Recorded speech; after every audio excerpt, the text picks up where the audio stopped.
เตรียมตัวกราบพระทำวัดเย็นครับ ทั้งหมดกราบพระพร้อมกันครับกราบกราบกราบกราบบารมีธรรมพ่อแม่ครูบาอาจารย์ครับ ทั้งหมดกล่าวคำบูชาพระรัตนตรัยพร้อมกันอิมินาสการเรนะพุทธังอภิปูชยามะอิมินาสการเรนะธัมมังอภิปูชยามะอิมินาสการเรนะสังฆังอภิปูชยามะอะระหังสัมมาสัมพุทโธภคะวาพุทธังภคะวันตังอภิวาเทมิสวากขาโตภคะวะตาธัมโมธัมมังนามัสสามิสุปฏิปันโนภะคะวะโตสาวกสังโฆสังฆังนะมามิหันธรรมยังพุทธัสสะภะคะวะโตปุพพภาคะนะมะการังกะโรมะเสนะโมตัสสะภะคะวะโตอะระหะโตสัมมาสัมพุทธัสสะนะโมตัสสะภะคะวะโตอะระหะโตสัมมาสัมพุทธัสสะนะโมตัสสะ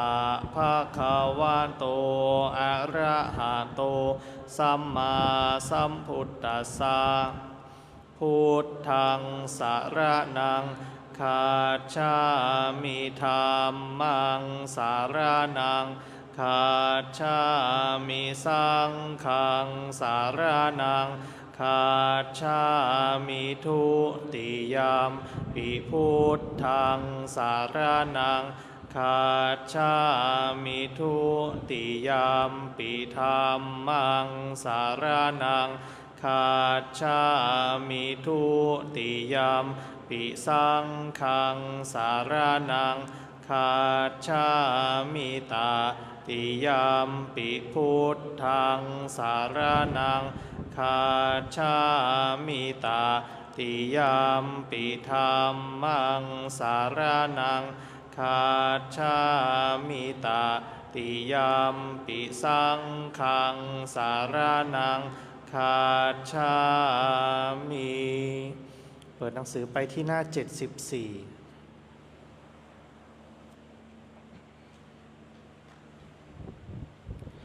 หันธรรมยังปฏิจจสมุปาทาธัมเมสุอิทัปปัจจยตาทิธรรมปะทัง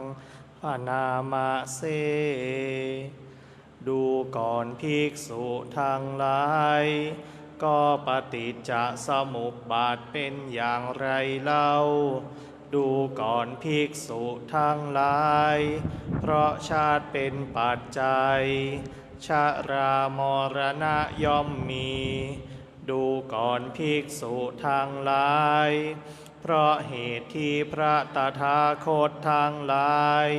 จะบังเกิดขึ้นก็ตามจะไม่บังเกิดขึ้นก็ตามธรรมธาตุนั้นย่อมตั้งอยู่แล้วนั่นเทียวคือความตั้งอยู่แห่งธรรมดาคือความเป็นกฎตายตัวแห่งธรรมดาคือความที่เมื่อมีสิ่งนี้เป็นปัจจัยสิ่งนี้จึงเกิดขึ้นตถาคตย่อมรู้พร้อมเฉพาะ ย่อมถึงพร้อมเฉพาะซึ่งธรรมธาตุนั้นครั้นรู้พร้อมเฉพาะแล้วถึงพร้อมเฉพาะแล้วย่อมบอกย่อมแสดงย่อมบัญญัติย่อมตั้งขึ้นไว้ย่อมเปิดเผยย่อมจำแนกแจกแจงย่อมทำให้เป็นเหมือนการหงายของที่ความและได้กล่าวแล้วในบัดนี้ว่าดูก่อนภิกษุทั้งหลายท่านทั้งหลายจงมาดูเพราะชาติเป็นปัจจัยชรามรณะย่อมมีดูก่อนภิกษุทั้งหลายเพราะเหตุดังนี้แลธรรมธาตุใดในกรณีนั้นอันเป็นตถาตาคือความเป็นอย่างนั้นเป็นอวิตถาตาคือความไม่ผิดไปจากความเป็นอย่างนั้นเป็นอนัญญถาตาคือความไม่เป็นไปโดยประการอื่นเป็นอิทัปปัจจยตาคือความที่เมื่อมีสิ่งนี้เป็นปัจจัยสิ่งนี้จึงเกิดขึ้นดูก่อนภิกษุทั้งหลายธรรมนี้เราเรียกว่าปฏิจจสมุปบาทคือธรรมอันเป็นธรรมชาติอาศัยกันแล้วเกิดขึ้นดูก่อนภิกษุทั้งหลายเพราะภพเป็นปัจจัยชาติย่อมมีดูก่อนภิกษุทั้งหลายเพราะเหตุที่พระตถาคตทั้งหลายจะบังเกิดขึ้นก็ตามจะไม่บังเกิดขึ้นก็ตามธรรมธาตุนั้นย่อมตั้งอยู่แล้วนั่นเทียวคือความตั้งอยู่แห่งธรรมดา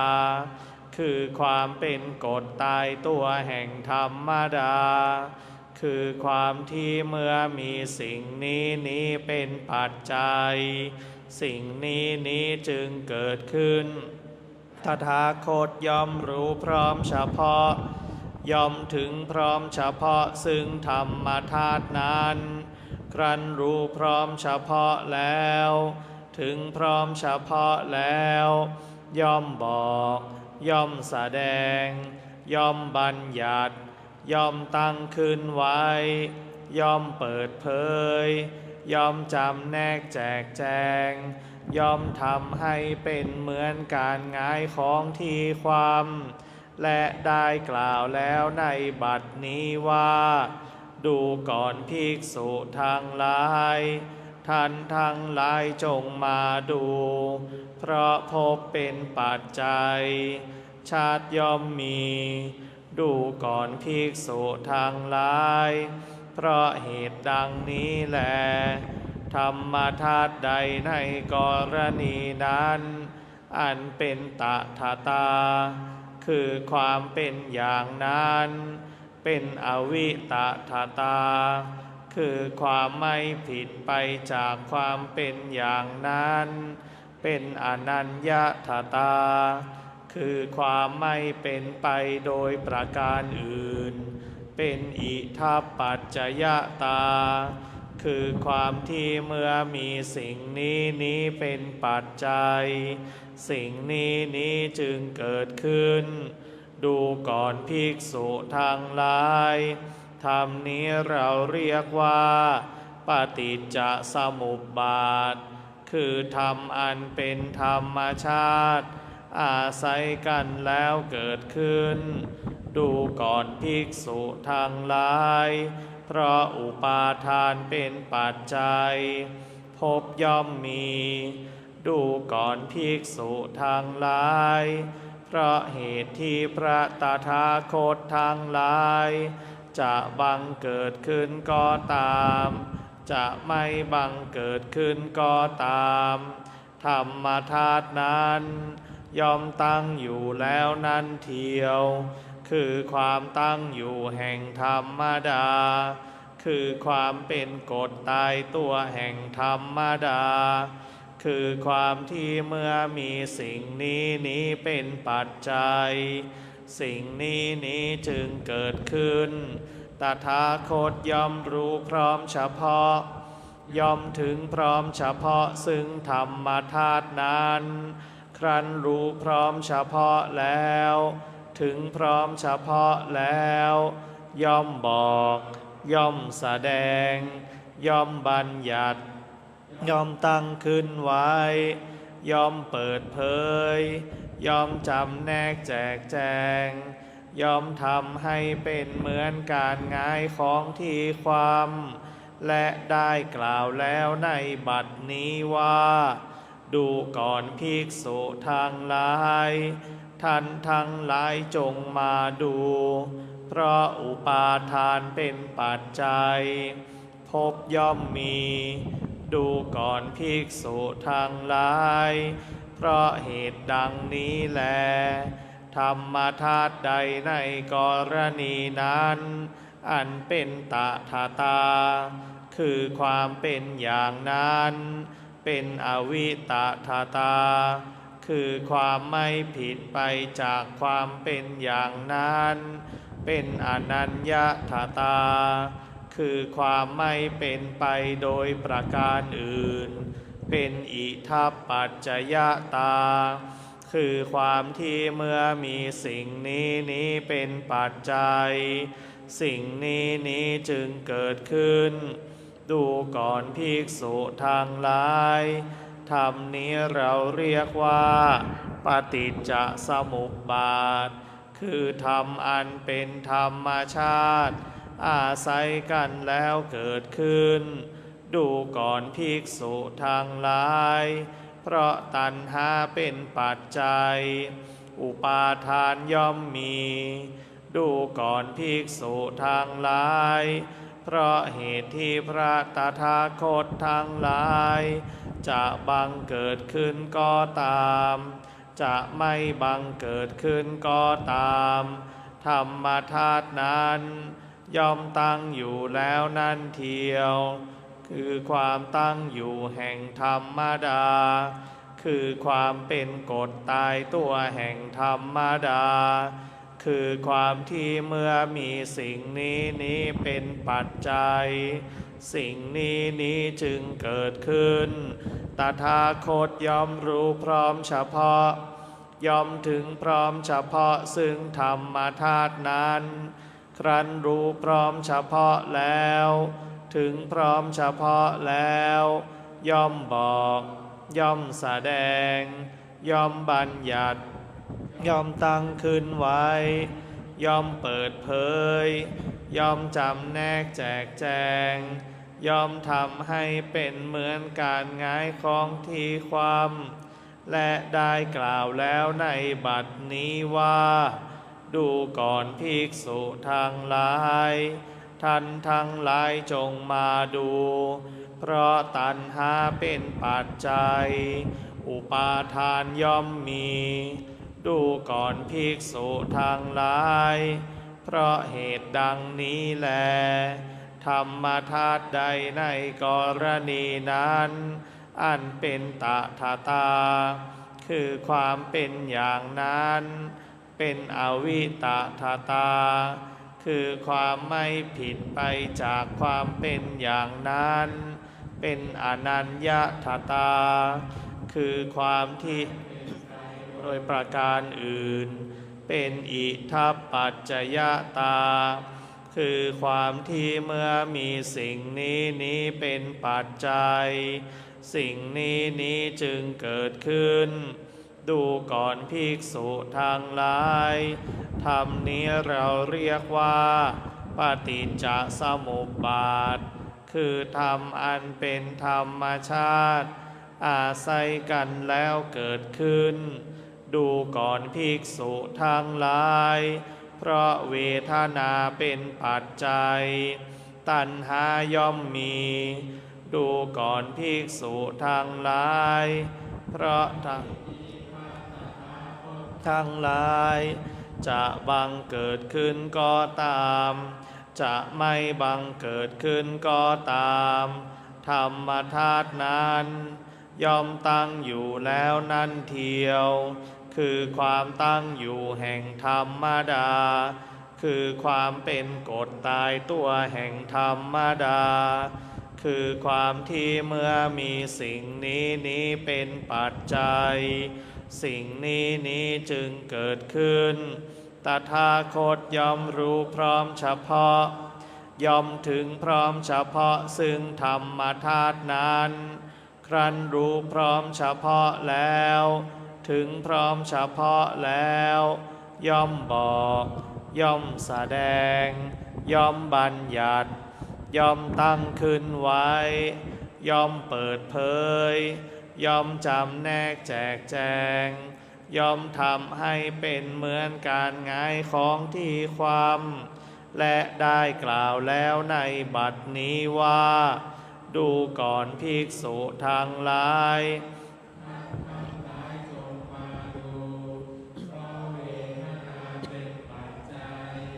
ตัณหาย่อมมีดูก่อนภิกษุทั้งหลายเพราะเหตุดังนี้แล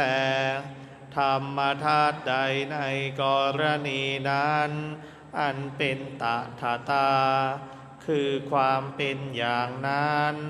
เป็นอวิตถาคือความไม่ผิดไปจากความเป็นอย่างนั้นเป็นอนัญญตาคือความไม่เป็นไปโดยประการอื่นเป็นอิทัปปัจจยตาคือความที่เมื่อมีสิ่งนี้เป็นปัจจัยสิ่งนี้จึงเกิดขึ้นดูก่อนภิกษุทั้งหลาย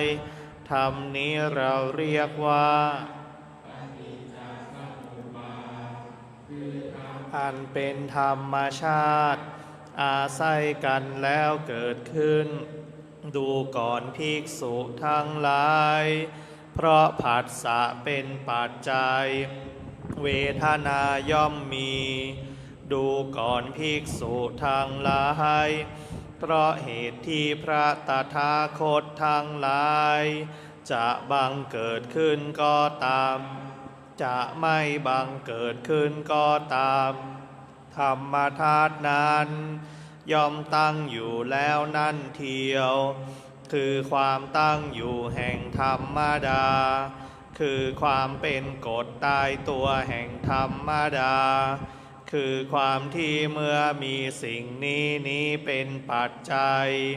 สิ่งนี้จึงเกิดขึ้นตถาคตย่อมรู้พร้อมเฉพาะย่อมถึงพร้อมเฉพาะซึ่งธรรมธาตุนั้นครั้นรู้พร้อมเฉพาะแล้วถึงพร้อมเฉพาะแล้วย่อมบอกย่อมแสดง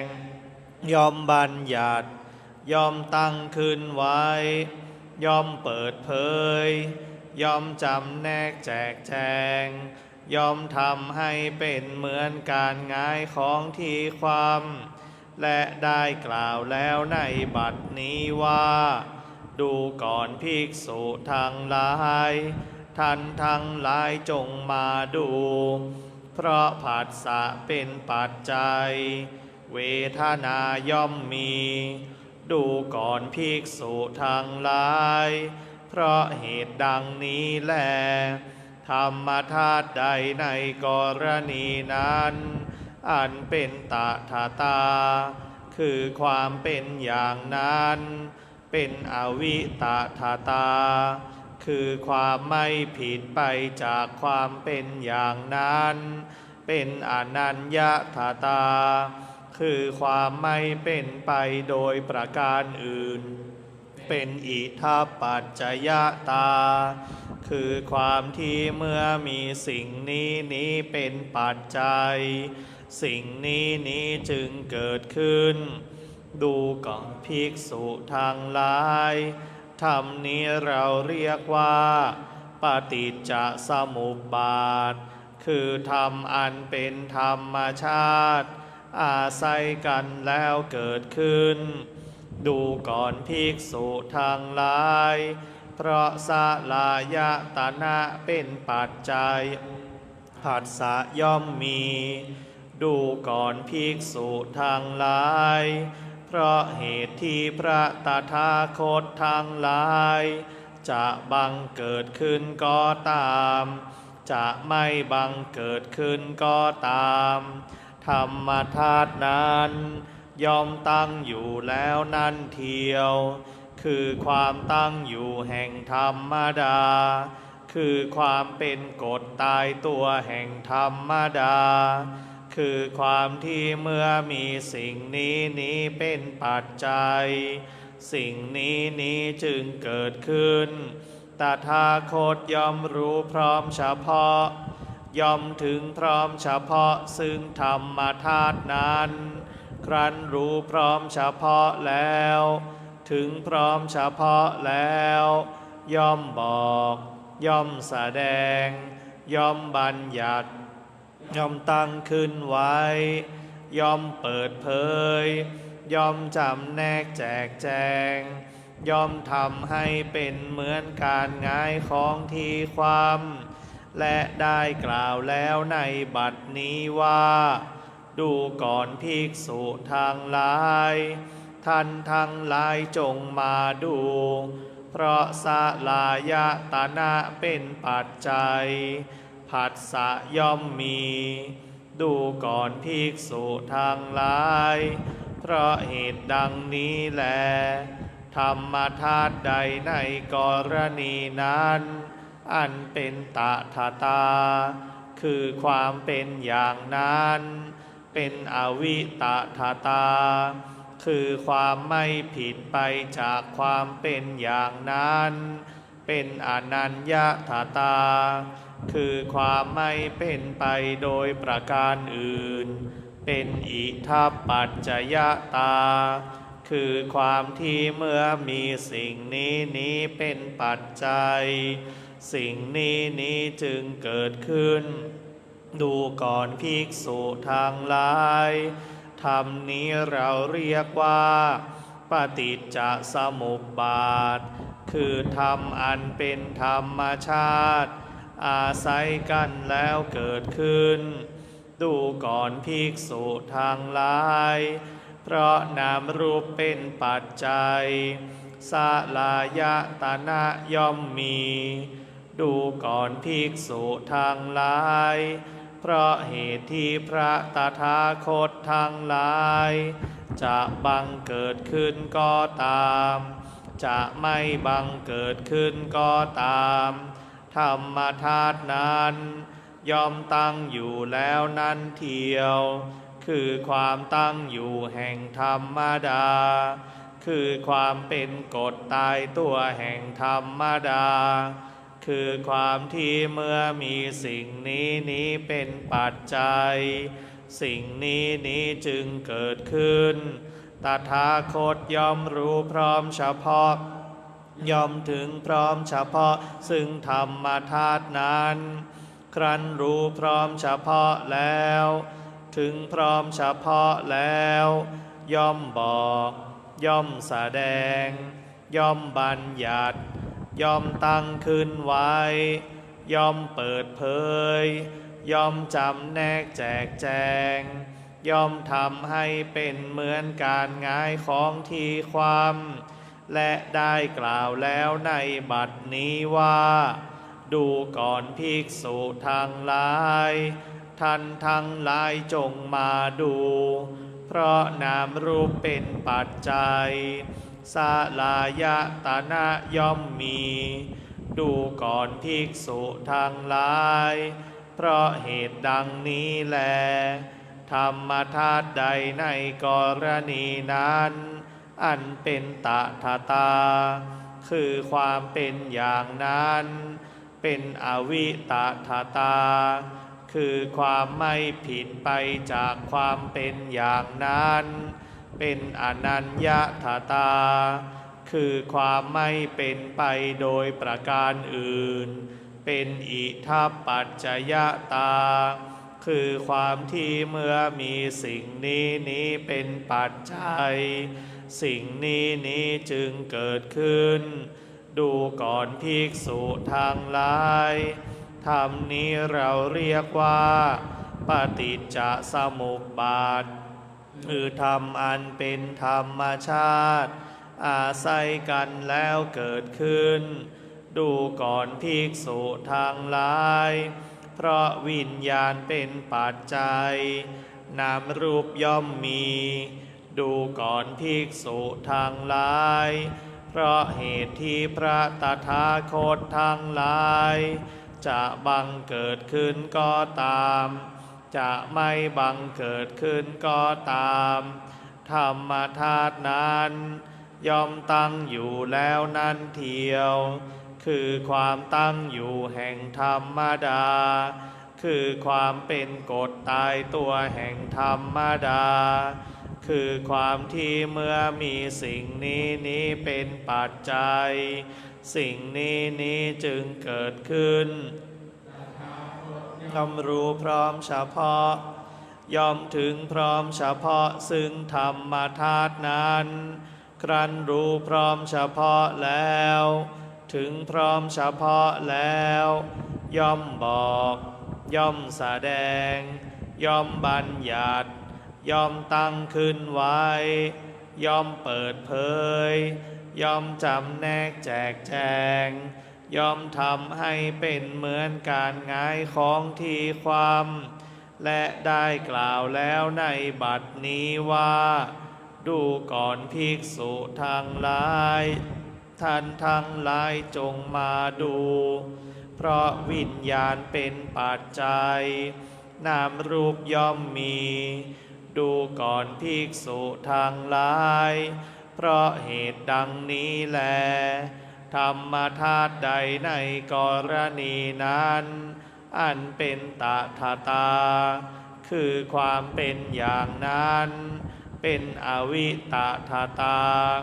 คือความไม่ผิดไปจากความเป็นอย่างนั้นเป็นอนัญญถาตาคือความที่ไปโดยประการอื่นเป็นอิทัปปัจจยตาคือความที่เมื่อมีสิ่งนี้เป็นปัจจัยสิ่งนี้จึงเกิดขึ้นธรรมนี้เราเรียกว่าปฏิจจสมุปบาท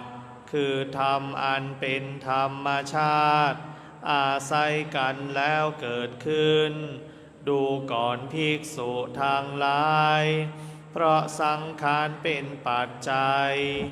วิญญาณย่อมมีดูก่อนภิกษุทั้งหลาย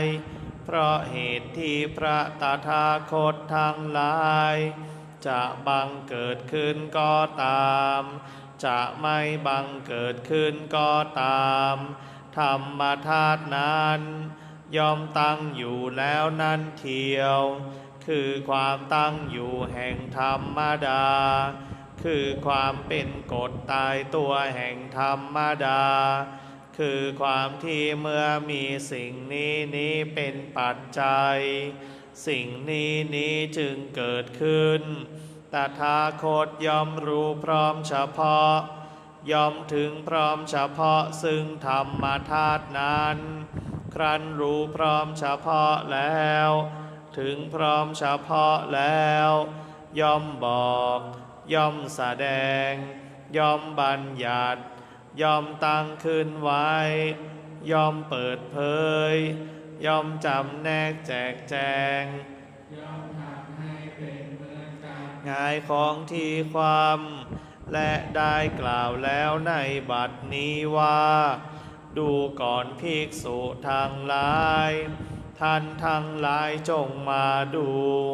เพราะสังขารเป็นปัจจัยวิญญาณย่อมมี